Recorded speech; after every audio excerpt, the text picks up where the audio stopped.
all, thank you so much for taking the time on this absolutely gorgeous day to be here and listen to me. The other thing is that this book is about the story of my life, but it also really is the story of my mother as well. My mother's who, the book starts with her story. Because I think that who she was and the experience, her experience, is absolutely fundamental to who I am, obviously. So the first thing I'm going to be reading is her wedding night, because she was married when she was 13 to my dad, who was about 20 years older, and it was against her will, obviously, and she made him pay for it. For 20 years, she was very feisty and had a very strong character, and absolutely made his life miserable. He was madly in love with her his entire life.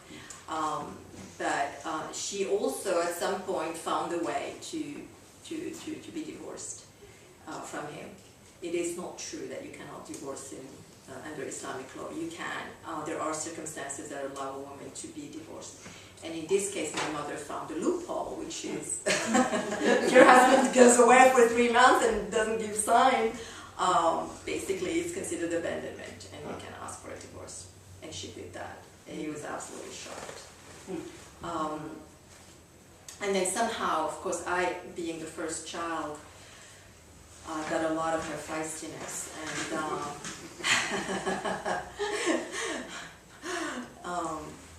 coming to the U.S. was really one of the biggest steps for us, and an exciting ride in many ways, because I ended up on Wall Street, and that was quite a striking event, considering I was born in a house with no running water in the heart of the Medina.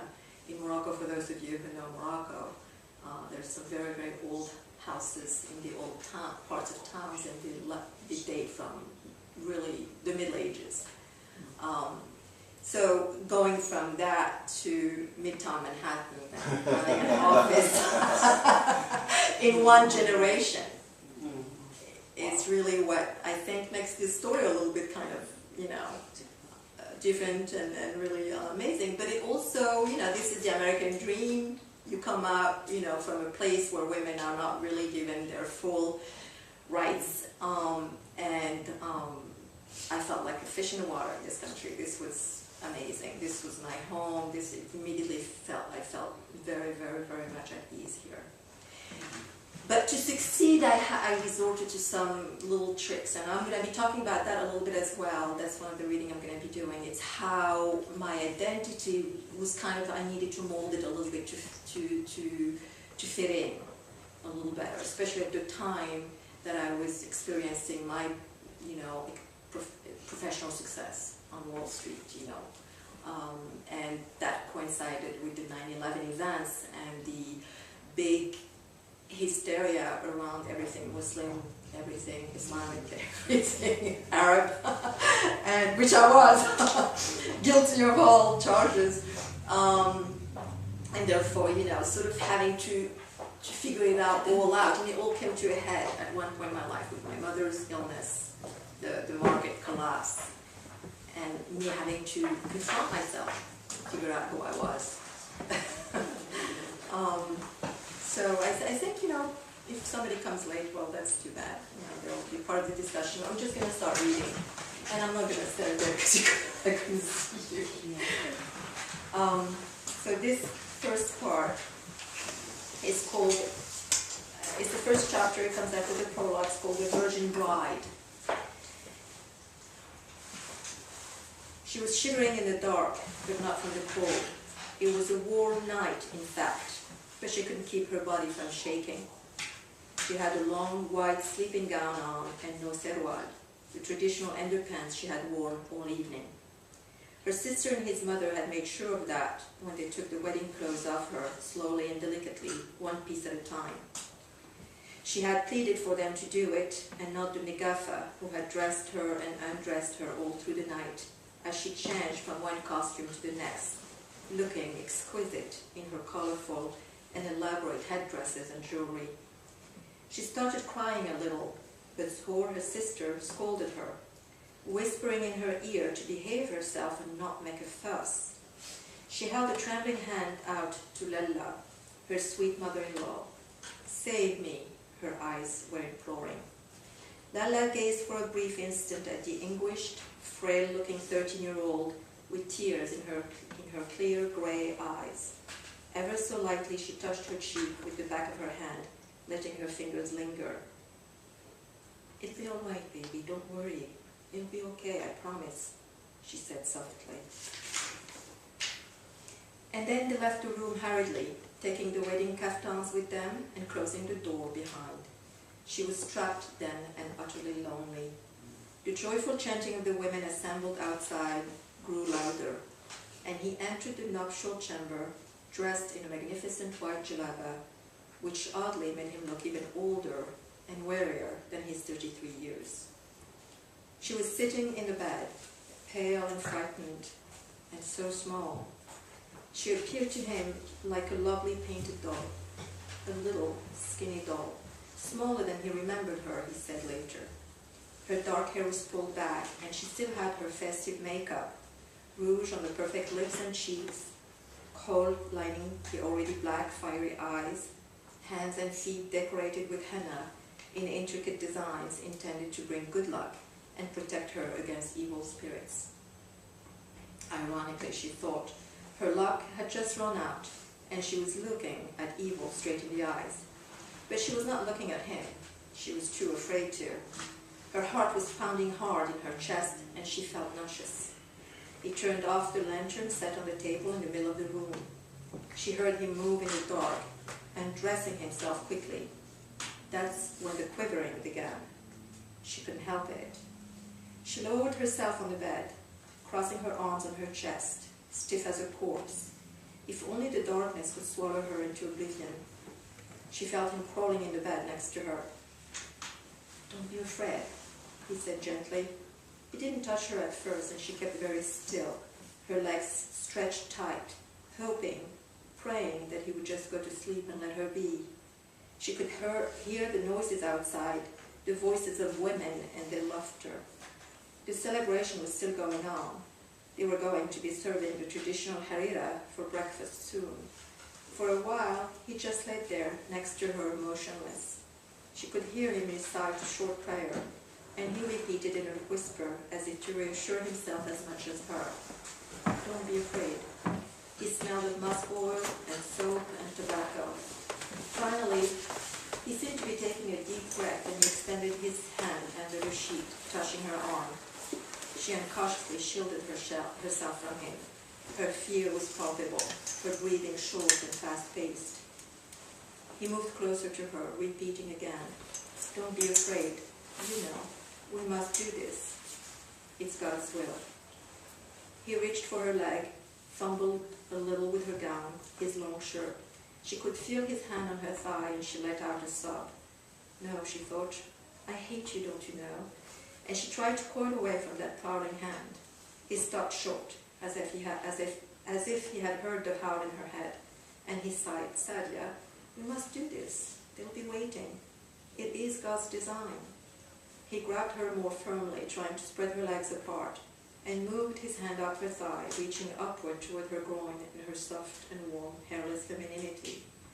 The day before, her older sister Fatma had taken her to the Hammam and helped her wax herself clean, leaving her smooth as a baby. This was not the first time, to be sure. Fatma had started waxing her ever since she discovered pubic hair growth on her young sister's mouth a few months before in the Hammam. It hadn't been pleasant the first time, but she'd gotten somewhat used to it since. Suddenly she felt him grow harder against her leg, and instinctively grabbed his hand and pulled it away from her in sheer revulsion. "Saadia," he said patiently, "you can't fight me. This has to be done. Just relax and it'll be all right."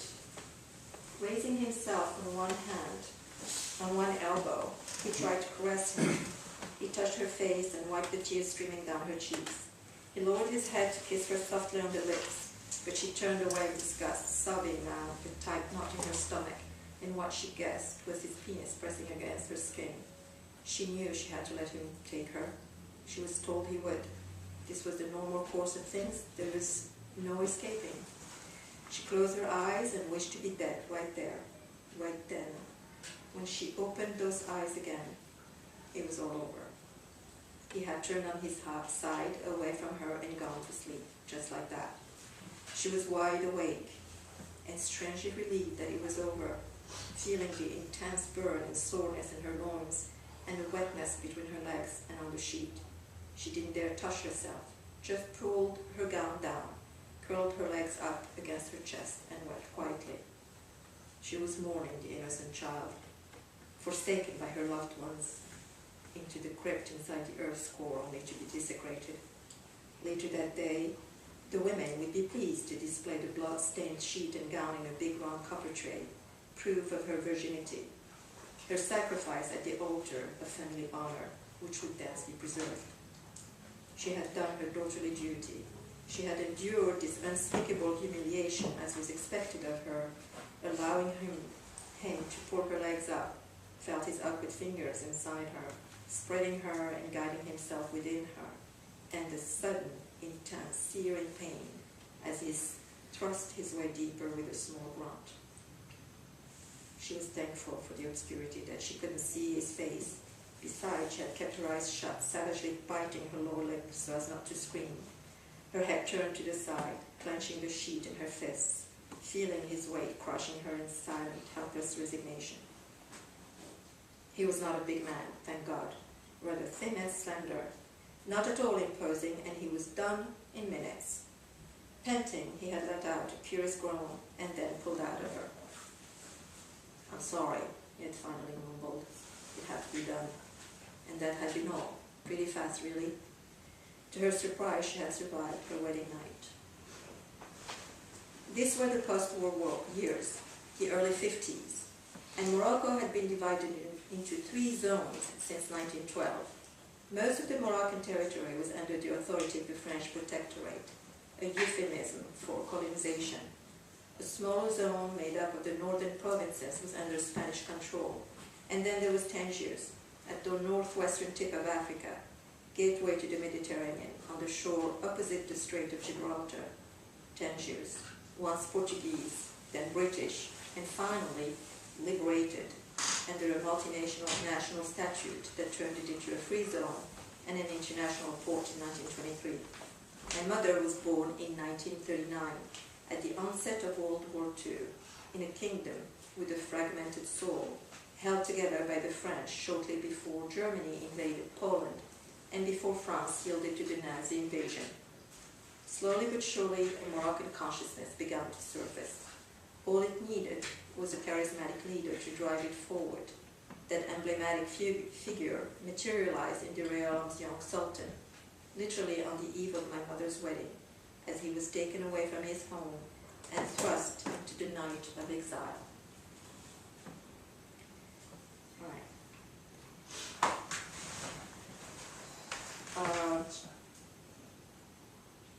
This next 10 minutes is about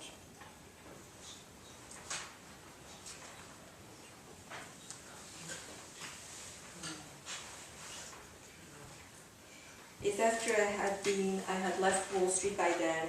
I hadn't left it yet. I was still employed by Merrill Lynch. I had been there 10 years, and this is 2003.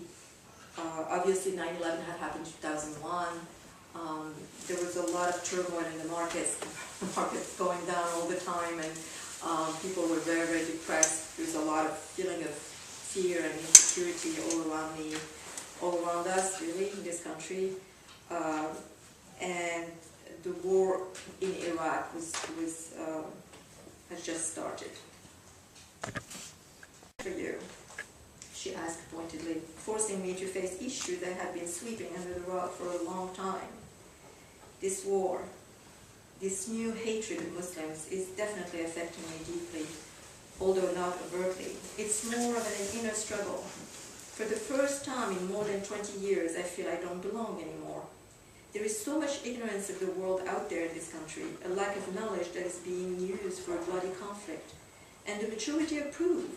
Thousands and thousands of innocent Iraqi civilians, women and children who have nothing to do with 9/11 are going to die.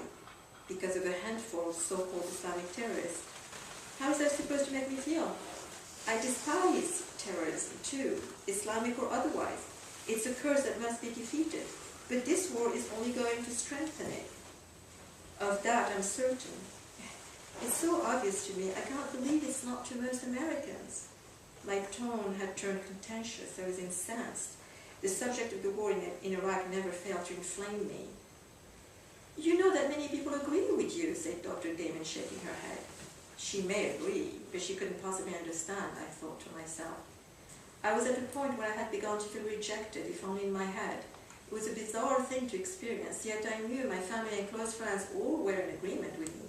It was not as if I was living in America's heartland, cut off from similar opinions, or that opposition to the war was not in fact widespread in New York and most of the Northeast.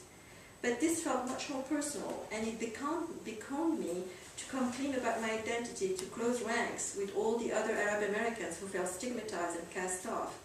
I felt a pressing need to speak out, condemn the murderous fringe that cloaked itself in Islam only to defile it. Theirs was not the religion of my father, I wanted to shout out. His peaceful, tolerant creed had nothing to do with those barbarians. Only I did not speak out. Did nothing, in fact, but fret and fuss in hollow frustration and anger. My mental and emotional health was under attack from so many sides that rendered me inept and hopeless. I retreated, kept reacting to events that seemed out of my control, and never took any action, save popping antidepressants in a futile attempt to lift my disposition. I'm going to sign off on a few more weeks of therapy and medical leave. You have another appointment with your psychiatrist, right? He may need to adjust your medication. I'll contact him. I don't think you're ready to go back to work just yet, concluded Dr. Damon, after a furtive glance at the clock on the side table. My time was up. I stepped out in the dimming light with huge dark glasses, hiding my puffy face, and rushed back home, praying I would not meet anyone I knew. Those therapy sessions were exhausting, and for what? All I did was rehash the same current plights and wallow in the same old remembrance cesspool. Okay. That was funny. Now I can laugh at it. So it's funny because when I came to, here I am, I spent 20 years or 25 years in New York, and everybody calls me Faith. And I came to Sag Harbor after a friend got me to come here to finish my book and to work with her at Urban Zen in the summer of 2009. And she refused to call me Faith because I'd only known her as Wafa. And so I became Wafa. Until one day I had this woman that I knew from Maryland coming into the store, and everybody's calling me Faith, and she's looking at me, and I'm looking at her, and she's looking at me and goes, "Aren't you Faith?" Yeah, everybody's calling me Wafa, and she's like, "Aren't you Faith?" "Oh yes, I'm both." So, I actually decided, okay, I was both, because the truth is I've been here since 1980. And that's a very, very long time. So most of my adulthood is here. Faith means Wafa, which is really faithful, loyal, and I love the name. In fact, I also found sort of peace and joy and redemption in spirituality, so that it became even more of a fitting name. Somehow, when I picked it, I didn't know where I was going. So this is in a nutshell. A little bit what, I know you have a lot of questions. I don't at all pretend that I am the typical Arab woman, or that I have lived the typical Arab Muslim woman. By any stretch of the imagination, have not. I am sexually liberated. I had, my previous read, I read so many sexual passages that the woman said, "It's all about sex." I said, "No, it's not." It's not, but I thought they were like the most exciting passages.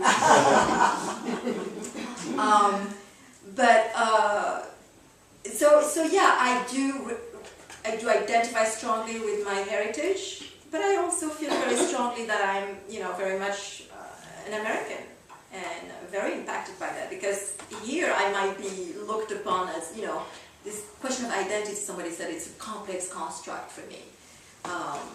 you know, my mother, despite her, you know, her wedding and all of that, really lived her life as a very strongly independent woman.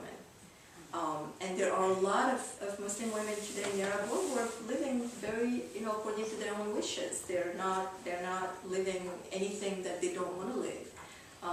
There are women here who are willing to live the way I want. I've come to see, I used to oppose the veil, and I'm saying this, but I've come to see it as like, you know, when the nuns, you know, decide to put the veil on, it's a way to signify allegiance to God or to their faith, and it doesn't bother me at all anymore. I have a problem with it when it's like a fashion statement or to do something that everybody else is doing, but it's also protection in a lot of those countries. And everything you know, remains to be seen about the status of women in the Arab world after all this revolution, throughout all this turmoil. I'm convinced that women are going to be making their voices heard one way or another. There is an awareness that is happening throughout the Arab world, throughout the Muslim world in general. And I think, you know, they will, you know, even places like Saudi Arabia, which is the worst. But it was worse than in Afghanistan under the Taliban. I don't know, you know, if you have any questions pertaining to the book or to any of the events that are... I don't have questions really, I have comments. Okay. First I want to congratulate you. I actually read the book back in June. I was in Nepal at the time on a UN mission. I work in women's rights, human rights, children's rights, the whole gamut for the UN, and I met Wafa through my daughter, and I found the book really fabulous. I want to congratulate you for being courageous enough to write the book. Thank you. It's very honest. It's got a lot of interesting perspectives, and I think that you touch not only about the Arab woman today and the struggles and the obstacles that you have to overcome as an Arab woman in the Western world, but also you touch about being influenced by various cultures. And I can relate to that myself. I'm a hybrid of several cultures, speak several languages, and I'm a hybrid, and I sort of adapt. I'm like a chameleon. I adapt to wherever I am. Yeah. And I think there are more and more people like that Yes. around the world. And so there has to be a voice for people that are not, you know, I have many nationalities, and I love the United States, I love France, I love Uruguay. I was born in Uruguay, but I was raised in the U.S. So I relate to that part of your voice. You found your voice in the book. I think that was extraordinary. So I recommend it. And I think it's a great book to read. I recommend the book. I couldn't put it down. And then I took the book. My friend Shannon, who's back in California now, but anyway, we were both reading the book. I was in Nepal, she was here, and we were saying, isn't this a great, interesting story? But I think you told a really engaging story. I wished I could have met your mother. After all of that, I was the person that your mother was. I think is fascinating. She was a fascinating person, caught between wanting to be independent, but trapped in that very difficult society. I've worked in that society on missions. I know in the old days, before 9/11 and before all the terrorism really escalated, I actually did training on women's rights in parts of the Middle East. And I used to get into these horrendous arguments with people about it. Now when I go and do similar trainings, I'm much more cautious because it's not that easy to get the points across, you know? Yeah, my mother used to say this too, actually, because my mother fell in love with America. She came here, oh my God, it was like she had... all of a sudden she had wings. She would be here, she would be defending, you know, when people talk about Morocco or, you know, Arab women or her religion, whatever, she would defend it, but she said every time she went to Morocco, she was defending America. So this is to say that the preconceived notions exist on both sides. It is really important for all of us to understand that all the prejudice that we might have towards others, they have prejudice towards us. And so the important things I think that a book like this accomplishes, and I've had people who don't have those hybrid backgrounds, as you say, Rebecca, that are actually also identifying. They'll say, wow, my God, I really felt your pain, your relationship with your mother, with your daughter, with your husband, with your, and this is what it comes down to, where we all have, essentially we're the same. Essentially we have the same human feelings. And regardless of your creed or your language or your country, we aspire and wish for the same thing. Basically that notion of happiness, of feeling joy and peace and, looking after our children and, want them to do better than we did is universal. And so what books like this help to show, whether it's The Kite Runner or The Thousand Splendid Suns or any of those, ultimately is that they tell you understand their humanity and they become real people as opposed to, objectified people that are easy to hate or to associate with a certain, notion of what, really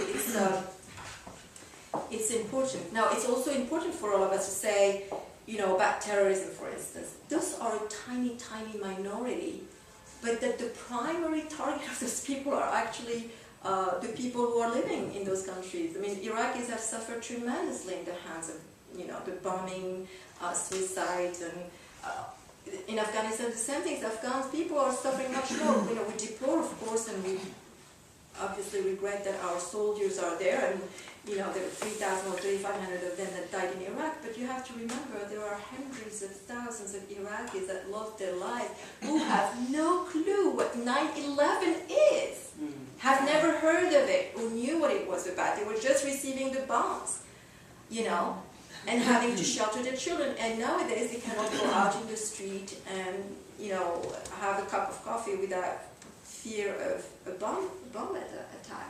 So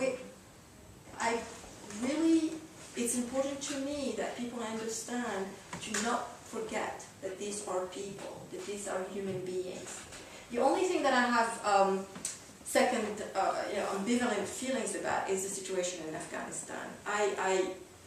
I understand I don't want the war there, but at the same time I'm terrified at the idea of the American troops leaving and having the women there again being the first targets of the Taliban, because they will go back. And if you read The Thousand Splendid Suns, you know what they do to women. They're their first targets. There's such hatred and misunderstanding of what Islam is all about. Because let me just say this in passing. I'm not a very good Muslim, but I know this about Islam. My father is a tremendously good Muslim. And when I was born, his first child, he thought it was a blessing because the Prophet always saw the women and the girls as a blessing. Most of what's happening in those countries, it predates Islam, okay? In Arabia, in Afghanistan, all those places, women were tortured, young girls were buried alive, until Islam arrived, and the Prophet married a woman who was older than him, who was a businesswoman. He was surrounded by women all the time that they might have had their head covered, they had their faces, naked. They had a conversation with him. His first follower was his wife, who was, as I said again, older than him, an accomplished and independent woman. What his word was made then by the patriarchal societies and how they reverted or stayed in the old ways is what you see under the Taliban and in certain societies still. That it really is something that people have to understand. Because as I said again, my father always looked at me as I could do no wrong. I'm his hero. And he's a very, very devout Muslim. Do you have any relatives in Morocco with whom you keep in touch? Yes, my father is still alive. Where does he live? He is 92. He lives in Tetuan. And it's interesting because my mother was waiting for his death. And she passed away in 2004 and he's still alive. So, that's why you can't live your life in the future hoping for something even as terrible as that.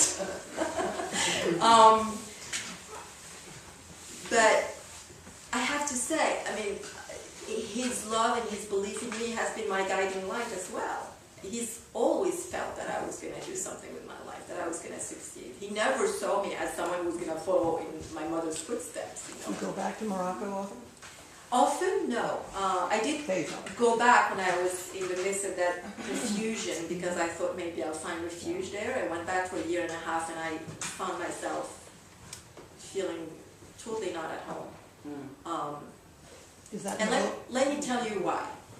Yeah.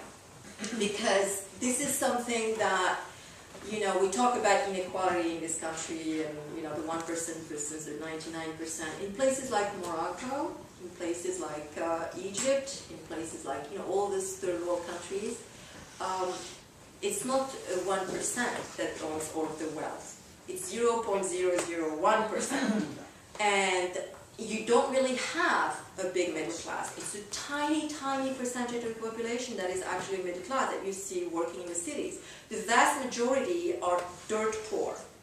So Morocco, being a beautiful country as it is, and I adore it, you have the very wealthy and you have the very poor.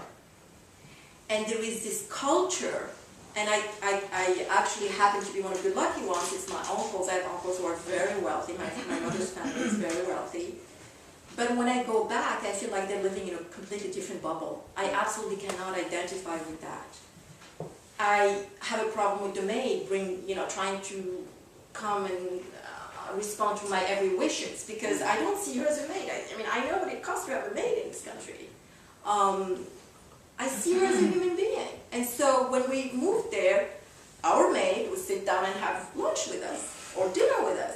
Oh my God, if we had family or friends coming, she would run in the kitchen. She could not bear the thought of being sitting with us. She saw herself as being subservient. And they would look at us like, what are you doing? It was a constant struggle. There is this ingrained feeling that there is a position where you're supposed to be. It's a little bit reminiscent of the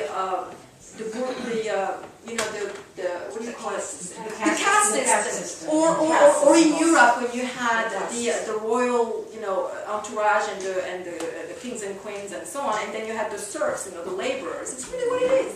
They think that's where they belong, and that's it's. And I found this. I could never feel like I was completely myself. There was a constant struggle. And interestingly, the first 2 years when I was traveling to Europe, I would go back to Morocco, people would be speaking to me, recognizing that I'm Moroccan, but something must have changed at one point, because now when I go back, even though I understand the language, they're talking about me like I'm a tourist. So something in my demeanor maybe, or in my whatever, is telling them I flipped almost. I think 30 years I've become an American. I'm an American. Even though now, how did you see your father? Did you see him with your mother eyes, or both. how's the relationship between Both. you and him? I loved him so much because when I was a child, he was teaching me I went to French school, so I was also, this is another part of my terribly complex identity structure, is that I was, because Morocco did not go through a revolution. The French left after the king came back from exile, and the Moroccan government, not being prepared to take over, had kept a lot of the political structures, the schools, and the schools for most girls, the best schools were the French schools, and they were public schools, so they were free. So I was put in a French school. I did not start learning Arabic until I was in 6th grade, when I was like 12 years old. What did you speak with the help in the house? Moroccan Arabic. Moroccan Arabic is quite different. This is another problem that I think in a lot of the Arab world that is really making development extremely difficult. In North Africa, in particular, our Arabic is very, very bastardized. There are French words and Spanish words, and it's a dialect of sorts. And so if you don't speak the language that you're learning in school, it's like, imagine learning Latin, to read a book, and speaking another language in your daily life. Listening to the news in classical Arabic, 90% of the people don't understand what's going on, because the language they speak is different. So Morocco has kept this French that has become a sort of the language of people who, work, there's so much economic ties with Europe and so on and so forth, so we're completely schizophrenic society. I mean, I grew up, going to French school, smoking at 14, dating guys, wearing mini skirts, and if I went to my father's family, which is very traditional, I had to, quickly revert to a longer skirt, and, there's really, you have no idea how difficult that is. Pretend to not be who you are, or not knowing who you are, really. And so in the Morocco I grew up with, it was much more Europeanized, much more westernized. They were, like, if you wanted to buy a bottle of wine, you could buy it in a store that had clearly marked wines and spirits. When I went back in 2004, well, you can buy wine, but the stores are not marked. It's become taboo. Yeah, it's completely taboo. You cannot buy wine on a Friday. You cannot, it's like there is a whole, many more women are, have taken on the veil, it's a completely different place for me. It's a completely different place for me. It's much less westernized, even though there is still this, complete division between the classes.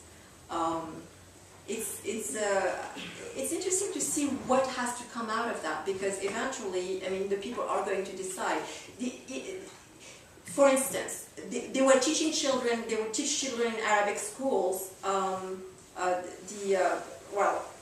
Everything you had to learn in primary. Then you go in secondary school, and there are no more books in Arabic, in science and in math, and history. What history there was. But then, so they would start teaching them those math and science in French. They have not learned it before. So now they're going back and trying to have schools that are completely bilingual from the start. Here's the thing, is that the Arab world has been stagnating for the last 50 years or so. Since their independence, there have been despots at the head of those countries that have kept the situation as is because they maintain their power and their wealth. And so it didn't bother them, to keep the Palestinian issue brewing. That was great, and keeping certain things happen, so that just that society stayed subdued. Now that these revolutions are happening, thank God, after so long, it's going to take a while for them to figure out what to make of it. Imagine, all of a sudden now we have to refigure everything. They're certainly disillusioned by the examples of Iran and Afghanistan. Certainly that is not a model, I think, that most of the Arab people are going to want to become. But they don't want to be a bastardized kind of society either. So they have to figure out who they are and what they want, just like I've tried to do with myself. For instance, in Libya, where apparently the law, it's correct me if I'm wrong, but as I understood, there is momentum in the country to allow men to start taking second and third wives in Libya after the revolution. So, in a way, yes, you can say that despots keep the status quo and they keep things, but it's not necessarily that when the country gets liberated or revolution happens, that how far does the pendulum swing? In other words, from a secular society, or what was, a nominally Muslim society, correct me if I'm wrong, I don't know that much about Libya, but the fact that... Here's where they should start. They should start by teaching the true Islam, first of all. Because, the Prophet, when he came up with this notion of having 4 wives, it was at a time where a lot of the men, there were more women than men in society because of the wars and so on, tribal wars and everything else. And so it was a way to protect the women. And then there was an added burden that you had to treat your 4 wives exactly the same way, give them the same rights, give them the same time. Well, go, God help you. It's, what? You watched Big Love? Yes. Ever? It's the same thing. Try to please 4 women. In fact, my aunt, one of my aunts, she gagged up on her husband with his second wife, and he was driven crazy. He divorced both of them. Well, I personally am happy with one wife. I don't need any more than one wife. No, this is just to say that there were, in fact, you never try to have 2 wives. In fact, you know, it was almost like in the Quran they'll say, and you know, the Sharia and all that, yeah, you can have 4 wives, if you can treat them all exactly equally, but we know you can't. So basically, that's not going to happen. You know. Did your father? But have of more course, than, that's not how men interpreted it. Did your father have more than one wife? No. Nobody in my family, interestingly enough, both my grandparents on both sides had 10 children with the same woman. My grandfathers never married a second wife, or they were true to the end. Wonderful weddings, and they were all arranged. I talk about this in the first few chapters. My aunts were very happy to be married to who they were married. I mean, one of my aunts was madly in love with, you know, her husband, and her husband happens to be my uncle as well, my father's brother. So, you know, as we know, arranged marriages are not